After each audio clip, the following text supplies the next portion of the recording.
Hi everyone, just wanted to bring you a little word tonight. Starting with a little knife that brought back a memory. I was tinkering in the garage, and this knife I purchased about 40 years ago at Merlot's Cutlery in Valley Plaza in Bakersfield. It was a favorite little thing, and anyway, I found it in a drawer. It had been sort of neglected.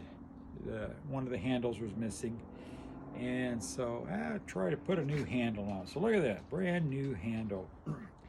So that handle material is special in that this came from a tree that my dad and Alfred Eubanks chopped down in high school, which is 1957-ish, at Bakersfield High School. Took it to wood shop, sliced it up, made bookcases out of it, or I don't know what Alfred made, but Dad made a bookcase out of it. And we've had it, and it's sort of dilapidated, and I salvaged some of the shelving out of it. And I thought, well, I'll make it. So here I am, holding a knife with a handle made for my dad in high school. So what's that got to do about the price of tea in China? Absolutely nothing. But I wanted to reminisce about what a good thing we have called a memory. There's something that triggers, and we can reminisce and think about things, and we can change our outlook for the day. David in the Bible was having a bad day.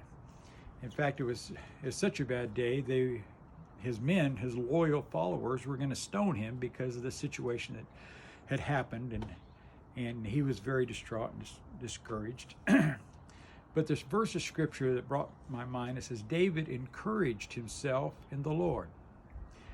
What did David do that brought him out of that situation?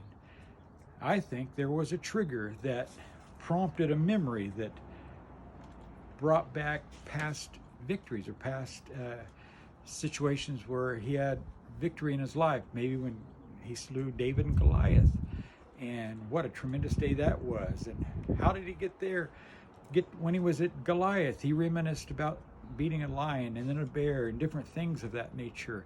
And at another time in his life where he was so distraught, running for his life from Saul, and he went into the house of God and said, do we have a sword here? Because he didn't have a weapon to defend himself. And the priest brought out a sword that he had dedicated to the Lord. It was the sword of Goliath, and something in his youth that he had dedicated to the Lord later in life came back to encourage him and to build him up and give him strength once again. So as no doubt when David was at the bottom of his day, a horrible day, he just looked around and looked, maybe it was the sword he was holding in his hand, and he remembered how God had encouraged him and supplied the need when he was at his lowest ebb. And David encouraged himself in the Lord. He, just by his memory and by that thought process of just looking at something. So look at that. So when you look at that knife, what do you think of? Well, 40 years ago in Valley Plaza, that was the neatest thing I ever seen. About 20 bucks. Had to have it. And then I said, look at that piece of wood. You'd have to go a long ways to find that piece of wood, but in my mind I'm thinking, you know, Dad made that in high school. They chopped that tree down. That's pretty amazing. It's got a story. It's a trigger for a memory. Where are you at today? Just think what God has done for you in the past. Has He ever healed your body? Has He ever supplied your need? Has He ever encouraged you? Remember, God hasn't forsaken you. He's there to uplift you and encourage you. Thank you.